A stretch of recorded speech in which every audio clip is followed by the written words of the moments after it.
Hello everyone, welcome back to Devrari Pathshala.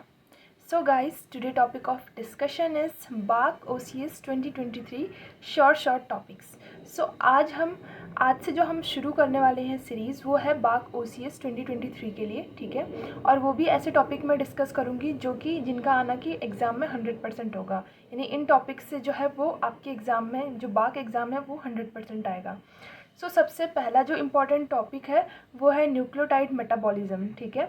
So bark exam में बहुत ज़्यादा बार और हर बार जो है न्यूक्लियोटाइड मेटाबॉलिज्म से क्वेश्चंस पूछे जाते हैं, ठीक है। सो न्यूक्लियोटाइड मेटाबॉलिज्म प्रिपेयर करना बहुत ज़रूरी है, ठीक है। सो आज हम न्यूक्लियोटाइड मेटाबॉलिज्म पढ़ेंगे जिसमें हम न्यूक्लियोटाइड सिंथेसिस के बारे में पढ़ेंगे डिटेल में, ठीक है। और ये टॉपिक बहुत ही ज़्यादा इंपॉर्टेंट है जो भी स्टूडेंट प्रिपेयर कर रहे हैं BARC exam, CSIR, NET, GATE, ICMR, DBT, JRF के लिए, साथ ही साथ MSc और BSc स्टूडेंट्स के लिए भी इम्पॉर्टेंट होगा। सो टॉपिक पे चलने से पहले वीडियो को लाइक और चैनल को सब्सक्राइब करना ना भूलें ताकि मैं आप लोगों के लिए और ऐसी जो है वीडियोज़ जो है लेकर आऊँ, ठीक है। So let's proceed. वैसे तो अगर आप लोग डायरेक्टली न्यूक्लियोटाइड मेटाबॉलिज्म पढ़ रहे हो तो आई नो कि आप लोगों को जो है बेसिक्स के बारे में थोड़ा बहुत पता होगा, न्यूक्लिक एसिड क्या होता है, कैसे होता है, ठीक है। फिर भी मैं आप लोगों को रिकॉल करने के लिए जो है स्लाइड लेकर आई हूँ, ठीक है। ये ज़्यादा डिटेल में मैं पढ़ाऊँगी नहीं, ठीक है। इसको एज अ शॉर्ट ही हम पढ़ेंगे क्योंकि हमारा जो मेन मोटिव है वो न्यूक्लियोटाइड मेटाबॉलिज्म पढ़ना है, ठीक है। न्यूक्लिक एसिड के बारे में बात करें तो सबसे पहले हमें मालूम है न्यूक्लिक एसिड कितने टाइप्स के होते हैं। दो टाइप के होते हैं, डीऑक्सी राइबो न्यूक्लिक एसिड और ribo nucleic acid. Deoxy ribo nucleic acid का मतलब क्या हो गया, DNA, और राइबो न्यूक्लिक एसिड का मतलब क्या हो गया, RNA। ये दोनों क्या है, जेनेटिक मटेरियल है। DNA जो है मोस्ट ऑफ द ऑर्गेनिज्म में DNA ही जेनेटिक मटेरियल होता है, लेकिन RNA जो है कुछ वायरसेस में RNA जेनेटिक मटेरियल होता है और कुछ वायरसेस में प्रोटीन भी जेनेटिक मटेरियल होता है, जो आई नो कि आप लोगों को पता होगा। नेक्स्ट चलते हैं कि न्यूक्लियोसाइड और न्यूक्लियोटाइड का कॉन्सेप्ट इंपॉर्टेंट है क्योंकि जब हम बायोसिंथेसिस पढ़ेंगे या डिग्रेडेशन पढ़ेंगे, जो भी पढ़ेंगे हम मेटाबॉलिज्म में, उसमें आपको न्यूक्लियोटाइड और न्यूक्लियोसाइड का बारे में पता होना चाहिए। बेस प्लस शुगर मिलकर बनाता है न्यूक्लियोसाइड और बेस शुगर प्लस फॉस्फोरस मिलकर बनाता है न्यूक्लियोटाइड। ये ऑलरेडी कई बार एग्जाम्स में क्वेश्चन भी पूछा जाता है, गेट में भी ये क्वेश्चन पूछा गया था, गेट 2022 में, ठीक है। न्यूक्लियोसाइड कुछ इस तरीके से दिखता है। ये हमारा हो गया राइबोस शुगर, ये हमारा राइबोस शुगर हो गया और ये हमारा बेस हो गया, ठीक है। यहाँ पर जो फॉस्फोरस यहाँ पे एक्स्ट्रा न्यूक्लियोटाइड में ऐड होता है, ये हमारा फॉस्फेट ग्रुप है, ये हमारा शुगर ग्रुप है और ये हमारा बेस है, ठीक है। आई होप आप लोगों को इतनी बातें पता होगी ऑलरेडी, ठीक है। नेक्स्ट चलते हैं। नेक्स्ट है ये टेबल मैं इसलिए लाई हूँ ताकि आप लोगों को पता चल सके कि नेमिंग कैसे करते हैं न्यूक्लियोसाइड और न्यूक्लियोटाइड की, ठीक है। न्यूक्लियोसाइड जो बेस होते हैं हमारे वो जनरली 2 टाइप्स के होते हैं, purine bases and pyrimidines bases. Purines में कौन आते हैं, एडेनिन एंड ग्वानिन, हमारे 2 बेसिस आते हैं जो प्यूरिन्स में आते हैं। और पायरिमिडीन्स में क्या आते हैं, cytosine, thymine and uracil. Purines generally double membrane ring होती है बेंजीन की, जबकि pyrimidine only single member ring होती है, ठीक है। इतनी बातें आप लोगों को पता होगी। न्यूक्लियोसाइड जो है, जैसे अगर हम न्यूक्लियोसाइड में बात करें, यानी जब एडेनिन के साथ हमारा शुगर जुड़ जाता है तब हम उसे कैसे प्रोनाउंशिएट करते हैं, हम क्या बोलते हैं उसे, एडिनोसिन, यानी INE हम उसके एंड में लगा देते हैं, ठीक है। एडिनोसिन हो गया। फिर न्यूक्लियोटाइड में अगर एडेनिन के ऊपर फॉस्फेट ग्रुप और बेस जोड़ दिया जाए तो उसको क्या बोलेंगे, एडिनाइलेट, ठीक है। 8 हम उसके एंड में लगा देंगे, ठीक है। ये हम कब करते हैं, जब हमारा न्यूक्लिक एसिड RNA हो। फिर नेक्स्ट है, जब हम DNA के बारे में अगर बात करें तो DNA के बारे में अगर एडेनिन के ऊपर अगर शुगर हमने ऐड कर दिया तो हम उसे क्या बोलेंगे, डीऑक्सी एडिनोसिन। और अगर हमने शुगर प्लस फॉस्फेट ऐड कर दिया तब हम उसे क्या बोलेंगे, डीऑक्सी एडिनाइलेट, ठीक है। DNA के केस में ऐसे प्रोनाउंशिएट करते हैं, RNA के केस में ऐसे प्रोनाउंशिएट करते हैं। ऐसे ही ये पूरी टेबल दी हुई है, आप इसको गो थ्रू कर सकते हो, इट्स वेरी इजी। बस आप लोगों को पता होना चाहिए कि न्यूक्लियोसाइड को कैसे प्रोनाउंशिएट करते हैं और न्यूक्लियोटाइड्स को कैसे प्रोनाउंशिएट करते हैं, ठीक है। न्यूक्लियोसाइड के एंड में INE लगता है और न्यूक्लियोटाइड के एंड में 8 लगता है, ठीक है। ये डिफरेंस है, ये बेसिक डिफरेंस है जो जब भी आप लोग पढ़ोगे तो आप लोगों के लिए ये इजी रहेगा, ठीक है। ऐसे ही प्रिमिडिन्स के साथ में भी ऐसे ही होता है, ठीक है। आप लोग इस टेबल से गो थ्रू कर सकते हो, it's very easy table, okay. Next चलते हैं। नेक्स्ट है हमारा एडेनिन का बेस का स्ट्रक्चर कुछ इस तरीके से होता है, ठीक है। आपको इसे रिमेंबर करना चाहिए, ये इंपॉर्टेंट है, ठीक है।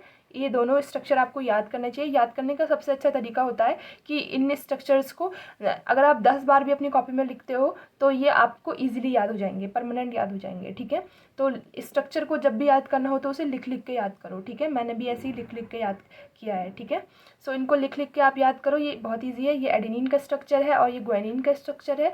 एडेनिन और ग्वानिन का स्ट्रक्चर लगभग सेम ही है, बस यहाँ पर जो है वो C double bond O group आ जाता है, ठीक है। और यहाँ पे जो NH2 है, ठीक है, यहाँ पे इसका NH2 होता है, यहाँ पे CH ग्रुप होता है, जबकि यहाँ पे H ग्रुप की जगह NH2 ग्रुप होता है, ठीक है। तो यहाँ और यहाँ पर जो है वो डिफरेंस होता है, बाकी हमारा जो एडेनिन और ग्वानिन है वो बाकी पूरा हमारा सेम होता है, ठीक है। नेक्स्ट चलते हैं पायरिमिडीन्स बेसिस की तरफ। तो पायरिमिडीन्स बेसिस हमारे 3 टाइप्स के होते हैं, साइटोसिन, थाइमिन एंड यूरेसिल, ठीक है। 3 टाइप्स के होते हैं, जिसमें से थाइमिडीन हमारा DNA में प्रेजेंट होता है और यूरेसिल हमारा RNA में प्रेजेंट होता है। साइटोसिन का मेम्ब्रेन कुछ इस तरीके से उसका स्ट्रक्चर होता है, ठीक है, जो आप देख सकते हो। थाइमिडीन का कुछ इस तरीके से होता है एंड यूरेसिल का इस तरीके से होता है, ठीक है। थाइमिडीन और यूरेसिल में सिर्फ CH3 ग्रुप का डिफरेंस होता है, दोनों का स्ट्रक्चर सेम है, बस यहाँ पर एक थाइमिन में एक एक्स्ट्रा CH3 ग्रुप लगाया जाता है, जिससे कि थाइमिन का स्ट्रक्चर मोर स्टेबल होता है एज़ कम्पेयर टू यूरेसिल, ठीक है। इसलिए थाइमिन DNA में प्रेजेंट होता है और DNA जो है ज़्यादा स्टेबल होता है एज़ कम्पेयर टू RNA, ठीक है। तो एक रीज़न ये भी है कि इसमें थाइमिन ग्रुप प्रेजेंट होता है जिसमें कि CH3 ग्रुप होता है, ठीक है। So I hope you understand. Next चलते हैं। नेक्स्ट अब हम बायोसिंथेसिस के बारे में बात कर लेते हैं, न्यूक्लियोटाइड्स की, ठीक है। सो बायोसिंथेसिस के बारे में सबसे पहले हम बात करेंगे। So 2 types of pathway that lead to the nucleotide biosynthesis, ठीक है। सो 2 टाइप्स के पाथवे होते हैं जो कि न्यूक्लियोटाइड बायोसिंथेसिस के लिए होते हैं। पहला होता है the de novo pathway and दूसरा होता है द सेल्वेज पाथवे, ठीक है। सो ये दोनों पाथवे बहुत इंपॉर्टेंट है, ठीक है। सो डी नोवो पाथवे का मतलब क्या हो गया? डी नोवो का मतलब हो गया नए से, एकदम ही नए से शुरू करना, ठीक है। जैसे अगर मैं आप लोगों को बोलूँ कि आप लोगों को सब्ज़ी बनानी है, ठीक है, फॉर एग्जांपल आप लोगों को सब्ज़ी बनानी है और आपके पास में कोई भी सामान नहीं है, सो आपको सब्ज़ी भी खरीदनी पड़ेगी, आलू प्याज टमाटर जिसकी भी सब्ज़ी बना रहे हो वो सब खरीदना पड़ेगा, बर्तन भी लेने पड़ेंगे, ठीक है, सब कुछ, फिर सब्जी काटनी पड़ेगी, ठीक है, सारा एकदम ही स्टार्टिंग से करना पड़ेगा, ठीक है। सो वो हो गया डी नोवो पाथवे, तब जाके आपकी सब्जी बनेगी। लेकिन अगर आप सेल्वेज पाथवे की बात करें तो सेल्वेज पाथवे में आपको सब कुछ मिला हुआ मिलेगा, ठीक है, जैसे सब्जी कटी हुई मिलेगी, सब कुछ मिलेगा, आपको सिर्फ छौंका लगाना है, ठीक है। तो यही डिफरेंस है डी नोवो पाथवे और सेल्वेज पाथवे में। डी नोवो पाथवे का मतलब क्या हो गया कि जब हम सिंथेसिस करेंगे न्यूक्लियोटाइड का, तो हमें बेसिस का पहले सिंथेसिस करना पड़ेगा। बेसिस का सिंथेसिस हम कैसे करेंगे? जो जो अमीनो एसिड्स उनसे बनते हैं, जो जो अमीनो एसिड अपने कार्बन नाइट्रोजन डोनेट करते हैं, ठीक है, उनसे स्टार्ट करना पड़ेगा। यानी वहाँ पे अमीनो एसिड्स होंगे, ATP CO2, ठीक है, इस तरीके के जो है छोटे छोटे चीज़ों को मिला करके हमें जो है पूरा हमें न्यूक्लियोटाइड का सिंथेसिस करना पड़ेगा।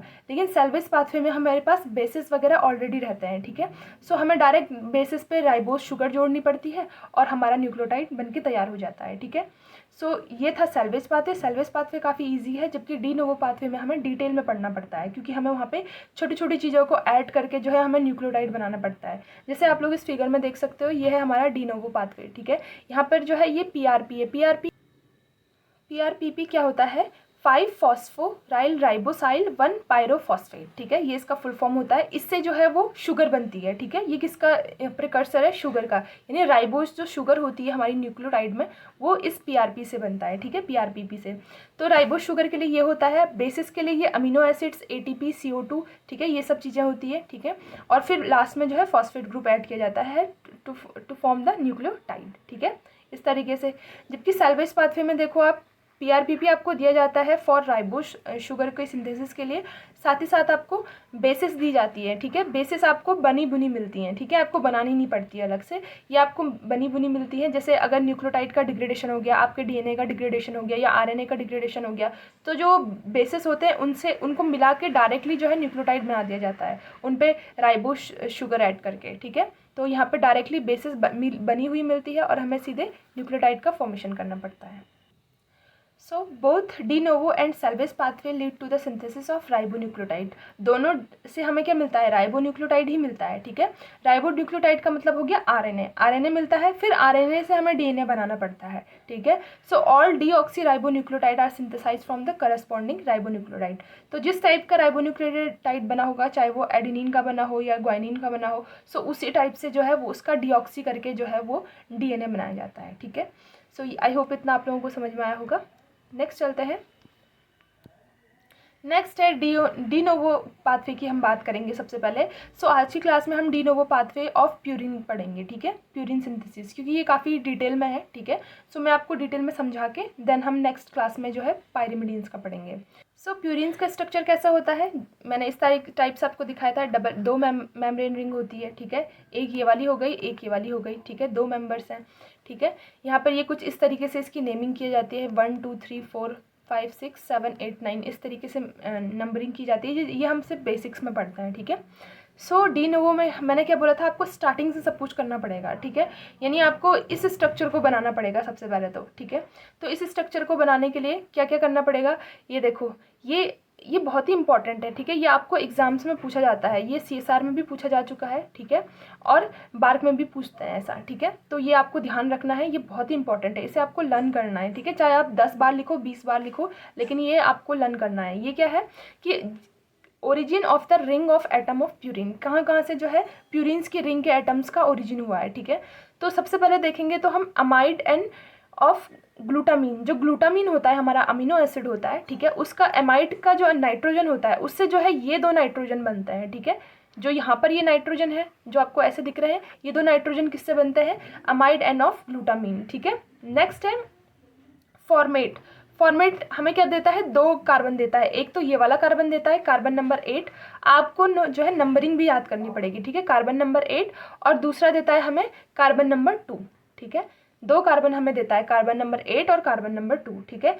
फिर नेक्स्ट हमारा है ग्लाइसिन। ग्लाइसिन हमें क्या देता है, 2 कार्बन देता है और एक नाइट्रोजन देता है, ठीक है, ये ग्लाइसिन है। यहाँ पर ये एक नाइट्रोजन है और 2 कार्बन है, ठीक है, 5 और 4 पोजीशन में कार्बन है और नाइट्रोजन हमारा 7 पोजीशन पे है, ठीक है। फिर CO2 है। CO2 जनरली बाइकार्बोनेट फॉर्म में होता है हमारी बॉडी में, तो CO2 भी हमें कार्बन देता है और वो एक कार्बन होता है जो कि कार्बन नंबर 6 है, ठीक है।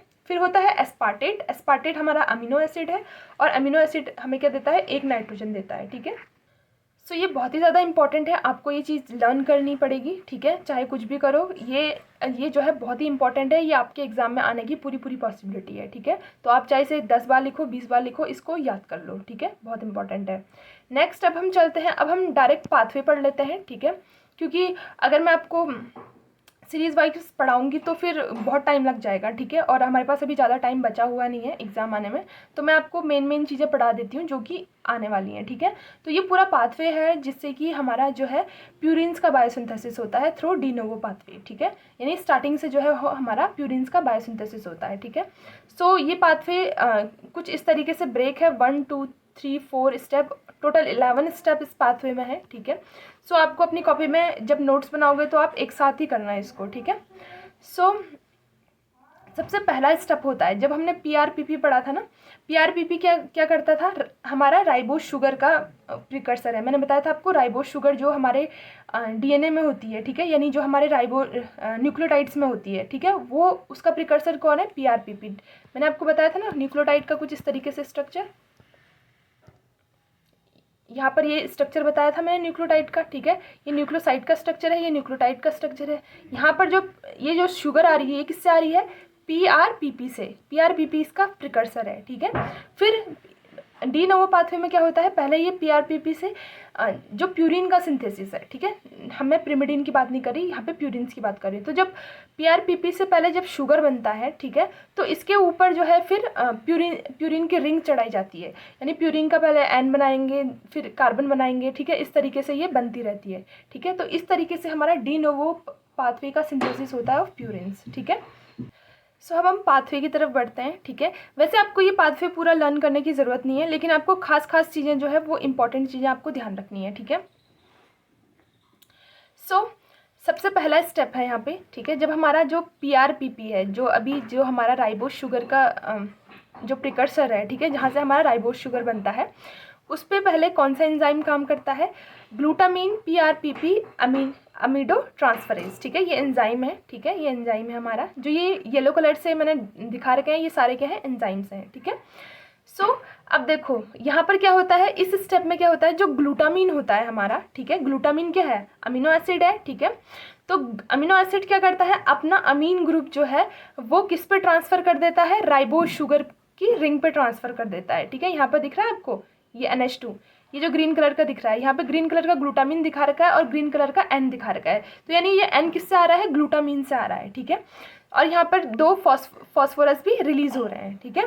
तो इसके यहाँ पर इस एंजाइम ने क्या किया, इस ग्लूटामीन से नाइट्रोजन लेकर जो है इस शुगर पे लगा दी, ठीक है। और यहाँ पे क्या है, ये फॉस्फोरस ऑलरेडी एडेड है इस पे, ठीक है। तो ये हमारा क्या हो गया, शुगर के साथ फॉस्फोरस भी यहाँ पर एडेड है, ऑलरेडी एडेड होता है PRP में, ठीक है। फिर नेक्स्ट स्टेप में क्या होता है, अब ग्लाइसिन ऐड होता है, ठीक है। ग्लाइसिन मैंने बताया था आपको कि ग्लाइसिन 2 कार्बन और 1 नाइट्रोजन डोनेट करता है, ठीक है। तो यहाँ पर भी वही कर रहा है ग्लाइसिन। यहाँ पर ग्लाइसिन ATP की हेल्प से, और एंजाइम कौन है, GAR सिंथेटेज, GAR मतलब क्या होता है, ग्लाइसिनामाइड राइबोन्यूक्लियोटाइड, ठीक है, GAR का मतलब। और ये क्या कर रहा है, एक ATP के थ्रू क्या कर रहा है, जो है अपना कार्बन 2 कार्बन और 1 नाइट्रोजन जो है ट्रांसफ़र कर रहा है, ठीक है। यहाँ पे सिंथेटेज नाम लिखा हुआ है एंजाइम का। सिंथेटेज का मतलब क्या होता है कि यहाँ पर ATP यूज़ हो रहा है, यानी कुछ एनर्जी सोर्स है, ठीक है। अगर वहीं यहाँ पे सिंथेज यूज़ होता तो यहाँ पर कोई ATP यूज़ नहीं होती फिर, ठीक है। तो सिंथेटेज, आई होप आप लोगों को सिंथेटेज और सिंथेज का बारे में डिफरेंस पता होगा थोड़ा बहुत, ठीक है।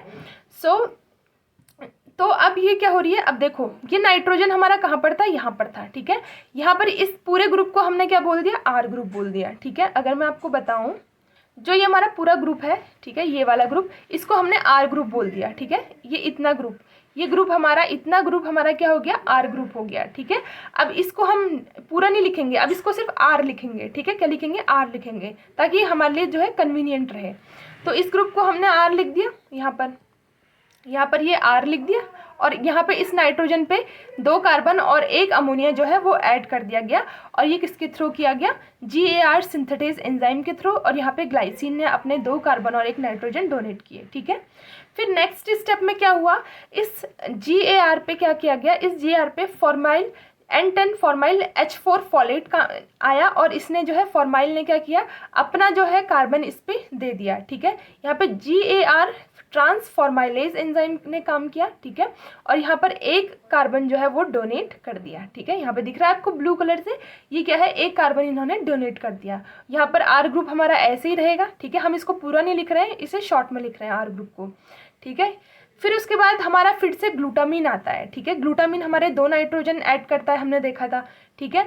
तो नेक्स्ट स्टेप में जो ये FGAR हमारा बना, ठीक है, इस पे जो है ग्लूटामीन जो अमीनो एसिड है उसने वापस से एक अपना अमीन ग्रुप यानी अपना एक नाइट्रोजन इसको डोनेट किया, और ये किसके थ्रू किया, ATP के थ्रू किया, ठीक है। तो यहाँ पर भी क्या होगा, एनर्जी जो है यहाँ पर भी यूज़ करी गई है। तो यहाँ पे एंजाइम क्या है, FGAR अमीनोडो ट्रांसफरेज, ठीक है, अमाइडो ट्रांसफरेज। तो FGR अमाइडो ट्रांसफरेज एंजाइम यहाँ पर यूज़ हुआ, जिसने ट्रांसफ़र किया अमीन ग्रुप ऑफ ग्लूटामीन का किस पे, इस कार्बन के इस वाले नाइट्रोजन पे, ठीक है, कार्बन के डबल बॉन्ड वाले नाइट्रोजन की साइड पे, ठीक है। ये वाला नाइट्रोजन ऑलरेडी ग्लूटामीन ने दे दिया था, ये वाला जो है अभी ट्रांसफ़र किया, ठीक है। अब इसका नाम बन गया फॉर्माइल ग्लाइसिनामाइड राइबोन्यूक्लियोटाइड, FGAM, ठीक है। अब इसका नाम क्या पड़ गया, FGAM। नेक्स्ट स्टेप में चलते हैं, ठीक है। नेक्स्ट स्टेप है, अब जो ये हमारा FGAM है, ठीक है, FGAM पे क्या हुआ, अब ATP यूज़ हुआ, ठीक है। ATP यूज़ करके इसको FGAM साइक्लेज यानी AIR सिंथेटेज आया, ठीक है, जिसने कि इसको साइक्लिक फॉर्म में कन्वर्ट कर दिया, ठीक है।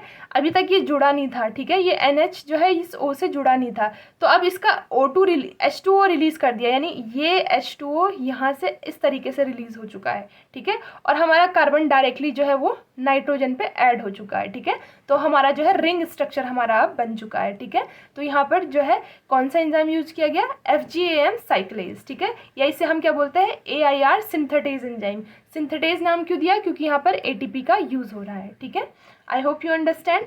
फिर नेक्स्ट क्या होता है, जो ये AIR का हमारा फॉर्मेशन हुआ, ये AIR पे फिर अब हमारा नेक्स्ट स्टेप होता है कि यहाँ पे बाइकार्बोनेट जो है वो किस में कन्वर्ट हो रहा है, यहाँ पे बाइकार्बोनेट हमारा जो है कार्बन डोनेट कर रहा है। जिससे मैंने कहा था CO2 डोनेट करता है, तो CO2 हमारे बॉडी में किस फॉर्म में रहता है, बाइकार्बोनेट के फॉर्म में रहता है। ऐसा नहीं कि CO2 की फॉर्म में घूमता रहता है, किस फॉर्म में रहता है, बाइकार्बोनेट के फॉर्म में रहता है। तो बाइकार्बोनेट हमारा क्या करेगा, कार्बन ऐड करेगा, ठीक है, कार्बन देगा, और with the help of ATP, यहाँ पर भी ATP यूज होगी, और यहाँ पर एंजाइम होगा N5-CAIR सिंथेटेज। CAIR का फुल फॉर्म क्या है, कार्बो ऑक्सी अमीनो इमिडाजोल राइबोन्यूक्लियोटाइड, ठीक है, ये इसका फुल फॉर्म है, ठीक है। सो इस एंजाइम ने क्या करा, इसका फॉर्मेशन कर दिया AIR के थ्रू, ठीक है। या फिर इस AIR को यहाँ पर जो ये स्टेप 6A लिखा हुआ है, ठीक है, ये स्टेप जनरली किस में होता है, यूकैरियोट्स में होता है, ठीक है, यूकैरियोट्स में ये स्टेप होता है, ठीक है। ये स्टेप चेंज हो सकता है, इसलिए ये दोनों स्टेप से दिखा रखा है। डायरेक्टली AIR पे CO2 ऐड करके जो है ये किसका, CAIR का फॉर्मेशन किया जाता है, ठीक है, यहाँ पर। फिर उसके बाद क्या होता है, जो ये हमारा CAIR बना, इस पर जो है CAIR म्यूटेज एंजाइम ने वर्क किया, और इसने जो है इस रिंग को कन्वर्ट कर दिया इसमें, ठीक है, यानी CAIR को कन्वर्ट कर दिया, N5-CAIR को कन्वर्ट कर दिया CAIR में, ठीक है। सो ये कन्वर्जन किससे हुआ, CAIR म्यूटेज एंजाइम से, ठीक है। नेक्स्ट चलते हैं, नेक्स्ट है कार्बोक्सी अमीनो इमिडाजोल राइबोन्यूक्लियोटाइड। जो CAIR है, इस पे आप कौन ग्रुप ऐड करेगा, लास्टली जो है हमारा कौन सा अमीनो एसिड वर्क करेगा, वो है एस्पार्टेट, ठीक है। एस्पार्टेट भी हमारा एक नाइट्रोजन डोनेट करता था, और ये नाइट्रोजन डोनेट करेगा with the help of ATP, ठीक है, यहाँ पर भी ATP यूज होगी, और इसने जो है, जो येलो कलर का जो नाइट्रोजन दिख रहा है वो ये वाला है, ठीक है, और ये कार्बन जो है, ये सब किसने करे हैं डोनेट, एस्पार्टेट ने, ठीक है। फिर नेक्स्ट स्टेप में क्या होता है, ये जितने 4 कार्बन इस एस्पार्टेट ने ऐड किए थे, ये फ्यूमरेट के फॉर्म में जो है रिलीज हो जाते हैं, किसके फॉर्म में, फ्यूमरेट के फॉर्म में। इसीलिए जो हमारा एस्पार्टेट है वो सिर्फ एक ही नाइट्रोजन ही डोनेट करता है, डोनेट करने के लिए वो 4 कार्बन भी डोनेट करता है, बट वो फ्यूमरेट के फॉर्म में क्या हो जाता है, रिलीज हो जाते हैं, वो रिंग स्ट्रक्चर में नहीं बनते हैं, ठीक है। सो ये डिफरेंस आप लोग याद रखना, ये इंपॉर्टेंट है, ठीक है। तो एस्पार्टेट वैसे करता तो 4 कार्बन और 1 नाइट्रोजन डोनेट है, लेकिन जो नाइट्रोजन है वो रिंग पे ही रह जाता है, और जो 4 कार्बन है वो फ्यूमरेट के फॉर्म में रिलीज कर दिया जाता है, ठीक है। सो इम्पॉर्टेंट स्टेप है। फिर नेक्स्ट है, फिर जो ये 9th पोजीशन पे, जो ये 9th स्टेप पे जो है जो एंजाइम वर्क करेगा, उसका नाम है SAICAR लाइएज, ठीक है, ये एंजाइम यूज हो रहा है। यहाँ पर जो ये नेमिंग लिखी हुई है, ये एंजाइम्स की नेमिंग लिखी हुई है, ठीक है। ये स्टेप 1, 2, 3, 10, 11 स्टेप तक जितने एंजाइम है उनका यहाँ पर डिटेल लिखा हुआ है, ठीक है। 8वां स्टेप था, वहाँ पर जो एंजाइम ने यूज़ किया था वो SAICAR सिंथेटेज यूज़ हुआ था, ठीक है। तो ये बात भी आप ध्यान रखना। सो नेक्स्ट है, फिर जो हमारा AICAR बना, ठीक है, उस पर जो है फिर फॉर्माइल फिर से आया, ठीक है, और उसने अपना कार्बन डोनेट किया, यानी फॉर्माइल हमारे 2 कार्बन डोनेट करता था, एक वो पहले कर चुका था और एक अभी वो फिर से करता है इन द 10th स्टेप। और 10th स्टेप पे जो हमारा एंजाइम वर्क करता है वो है AICAR ट्रांसफॉर्माइलेज, ठीक है। फिर उसके बाद जो हमारा रिंग स्ट्रक्चर बनता है उसका नाम है FAICAR, ठीक है, ये हमारा रिंग स्ट्रक्चर का नाम है। फिर नेक्स्ट 11th स्टेप पे यहाँ पर हाइड्रोलिसिस होता है, यानी H2O का रिलीज होता है, और यहाँ पर हमारी कंप्लीट रिंग का फॉर्मेशन हो जाता है, ठीक है। सो ये था, और इस जो जब ये पूरी कंप्लीट रिंग का फॉर्मेशन होता है, अब हम इसे क्या बोलते हैं, इनोसिनेट, यानी IMP हम इसके शॉर्ट में बोलते हैं, ठीक है, इनोसिनेट यानी IMP। सो अभी हमारा सिर्फ इनोसिनेट यानी IMP बना है, ठीक है, अभी हमारा न्यूक्लियोटाइड नहीं बना है, ठीक है। ये एक जो है इनोसिनेट हमारा एक स्ट्रक्चर बन गया। अब इससे हम फर्दर सिंथेसाइज करेंगे कि हमें कौन सा न्यूक्लियोटाइड चाहिए, एडेनिन वाला न्यूक्लियोटाइड चाहिए या ग्वानिन वाला न्यूक्लियोटाइड चाहिए, क्योंकि प्यूरिन्स में 2 ही टाइप के होते हैं, एडेनिन और ग्वानिन, ठीक है। सो नेक्स्ट चलते हैं। सो ये स्ट्रक्चर है, यहाँ पर फाइनली जो है AMP और GMP का फॉर्मेशन होता है थ्रू IMP, ठीक है, यानी एडिनाइलेट जो AMP है हमारा, ठीक है, और ग्वाइनोलाइट यानी GMP। यहाँ पे मैंने नेमिंग बताई थी, न्यूक्लियोटाइड की नेमिंग इस तरीके से की जाती है, ठीक है, ये आपको बताया था। अब ये है हमारा IMP का स्ट्रक्चर, ठीक है, ये हमारा IMP का स्ट्रक्चर है। तो सबसे पहले हम देखते हैं कि एडेनिन का फॉर्मेशन कैसे हुआ, ठीक है, एडिनाइलेट का फॉर्मेशन कैसे हुआ, सबसे पहले हम ये देखते हैं। सो सबसे पहले यहाँ पर क्या आया, एस्पार्टेट ग्रुप आया और GTP यहाँ पर यूज़ हुआ, ठीक है। एस्पार्टेट ग्रुप ने क्या डोनेट किया, ये पूरी स्ट्रक्चर जो है एस्पार्टेट ग्रुप ने डोनेट किया, ठीक है, जो कि बाद में फ्यूमरेट के फॉर्म में रिलीज हो गया और यहाँ पर सिर्फ अमोनिया बच गया। ठीक है, क्या बच गया? Ammonia, NH2। ठीक है, और वो NH2 जो है इस IMP के ग्रुप पे लग के, ठीक है, इसको क्या बना दिया? इसने एडिनाइलेट बना दिया। ठीक है, सो इस तरीके से हमारा एडिनाइलेट का स्ट्रक्चर बनता है। और एक और चीज़ इंपॉर्टेंट है इसमें कि जो हमारा GTP है, ठीक है, जब हम एडिनाइलेट का फॉर्मेशन करते हैं यानी AMP का फॉर्मेशन करते हैं IMP से, तो हमारा हमेशा GTP यूज़ होगा, ATP हमारा कभी यूज़ नहीं होगा। यहाँ से भी क्वेश्चन बन सकता है। ठीक है, ये इंपॉर्टेंट है, हमारा यहाँ पे हमेशा GTP यूज़ होता है, कभी भी ATP यूज़ नहीं होता है। जबकि जब हम IMP से ग्वाइनोलेट बनाते हैं तो हमारा हमेशा ATP यूज़ होगा, कभी भी GTP यूज़ नहीं होगा। ठीक है, सो ये स्टार मार्क कर लेना इसको, ये इंपॉर्टेंट पॉइंट है। ठीक है, ग्वाइनोलेट के सिंथेसिस के लिए IMP से जब ग्वाइनोलेट बनेगा तो ATP यूज़ होगा और IMP से जब एडिनाइलेट बनेगा तो GTP यूज़ होगा। ठीक है, एकदम अपोजिट। ठीक है, तो इस तरीके से आपको ध्यान रखना है। सो अब ग्वाइनोलेट कैसे बनता है? GMP, यहाँ पर वाटर मॉलिक्यूल ऐड किया जाता है और NAD प्लस से जो है NADH का फॉर्मेशन होता है, यानी हाइड्रोजन रिमूव हो रहा है, यानी डिहाइड्रोजिनेज एंजाइम यहाँ पर यूज़ हो रहा है, IMP डिहाइड्रोजिनेज। ठीक है, तो यहाँ पर जो है इस हाइड्रोजन को रिमूव करके और वाटर को ऐड किया जाता है। वाटर के ऐड होने से यहाँ पर क्या होता है? वाटर क्या देता है? अपना ऑक्सीजन यहाँ पर दे देता है और इस रिंग का जो नाम होता है वो क्या होता है?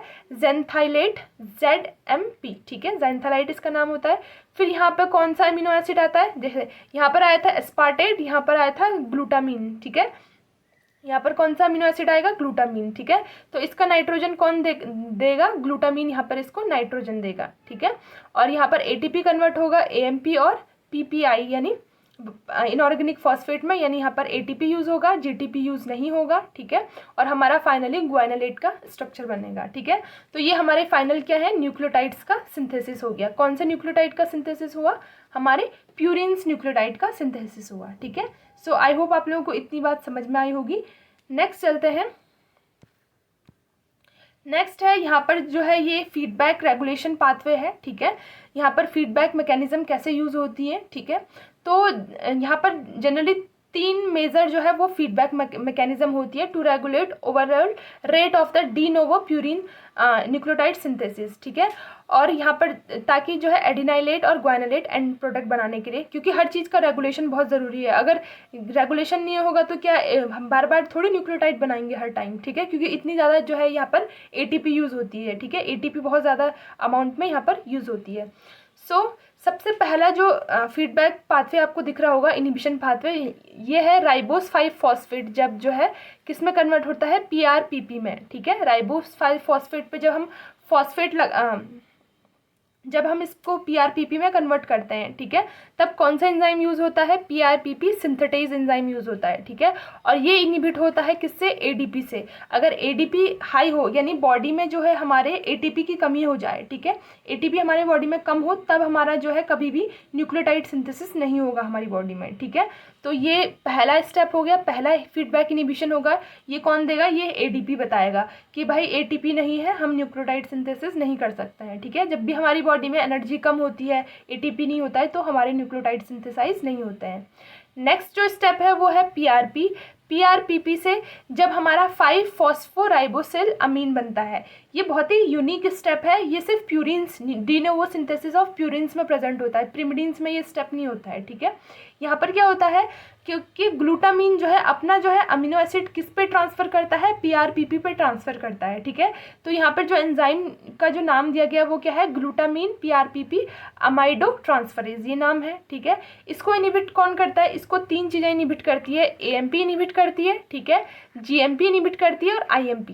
यानी अगर IMP का फॉर्मेशन एक्सेस हो जाए, ठीक है, तो भी जो है ये एंजाइम काम नहीं करेगा, यानी बहुत सारी IMP बन जाए और फिर उसके बाद ये एंजाइम काम नहीं करेगा। GMP बहुत ज़्यादा हो जाए बॉडी में, ठीक है, यानी GTP की कमी हो जाए, है ना। GTP तो ब्रेक डाउन करके GMP बनाता है, और AMP यानी ATP की कमी हो जाए, तो ये सब तीनों मिलकर क्या करेंगे? इसको इनहिबिट करेंगे। ठीक है, इनका अमाउंट हाई होने से, इन तीनों का अमाउंट हाई होने से ये एंजाइम जो है हमारा इनहिबिट हो जाएगा। ठीक है, सो ये दूसरा स्टेप हो गया।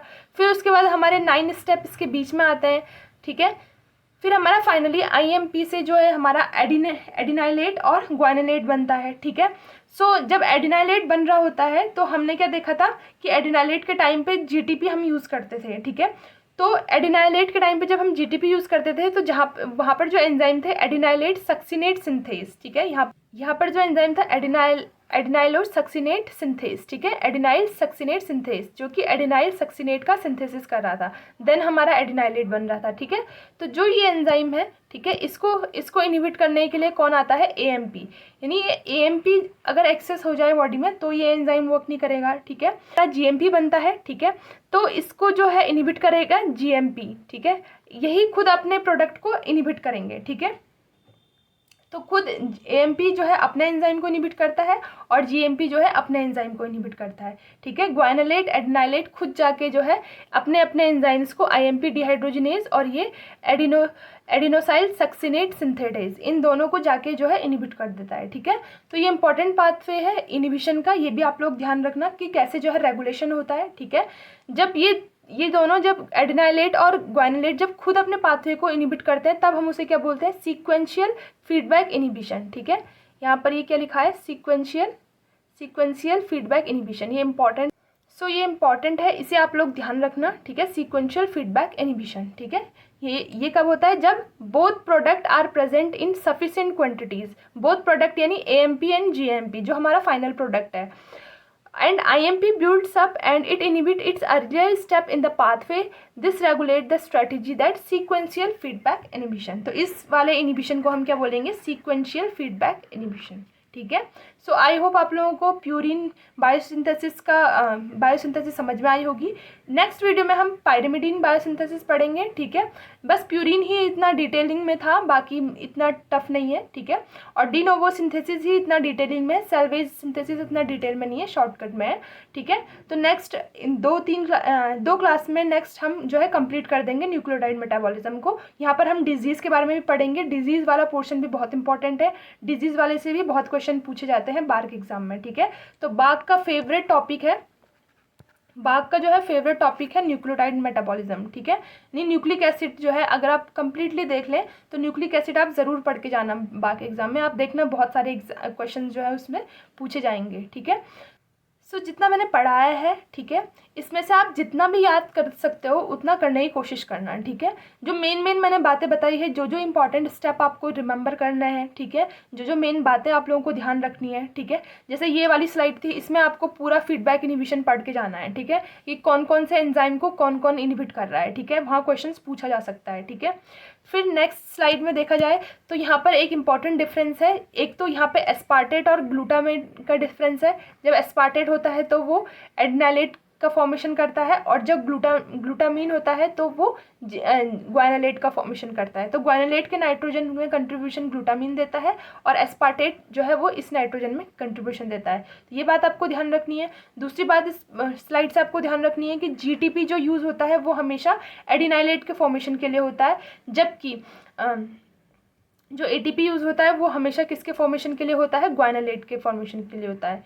नेक्स्ट चलते हैं, नेक्स्ट इंपॉर्टेंट स्लाइड है, मैंने बोला था इतना स्टेप आप लोग ध्यान रखना, ठीक है, क्योंकि यहाँ पर एस्पार्टेट अपने पूरे 4 कार्बन और नाइट्रोजन डोनेट करता है, लेकिन लास्ट में उसका एक नाइट्रोजन रह जाता है, क्योंकि जो है 4 जो कार्बन जो है वो फ्यूमरेट के फॉर्म में रिलीज हो जाता है। ये इंपॉर्टेंट स्टेप ध्यान रखना। बाकी अगर आप कुछ इंपॉर्टेंट एंजाइम्स वगैरह इसमें से ध्यान रख सकते हो तो इट्स वेल एंड गुड। बाकी ये ज़रूर पढ़ लेना, इसको आप जितने चाहे उतनी बार लर्न कर सकते हो, ठीक है, ये आप लोगों के लिए अच्छा है, ठीक है। बाकी और ऐसा कुछ भी नहीं है स्लाइड में बायो न्यूक्लियोटाइड सिंथेसिस के लिए, ठीक है। तो अब हम नेक्स्ट क्लास में जो है हम डी नोवो पायरिमिडीन सिंथेसिस पढ़ेंगे, ठीक है, कि पायरिमिडीन का सिंथेसिस कैसे होता है, ठीक है। सो आई होप आप लोगों को ये वीडियो पसंद आया होगा। सो वीडियो को लाइक और चैनल को सब्सक्राइब करना ना भूलें। Thank you so much for watching this video.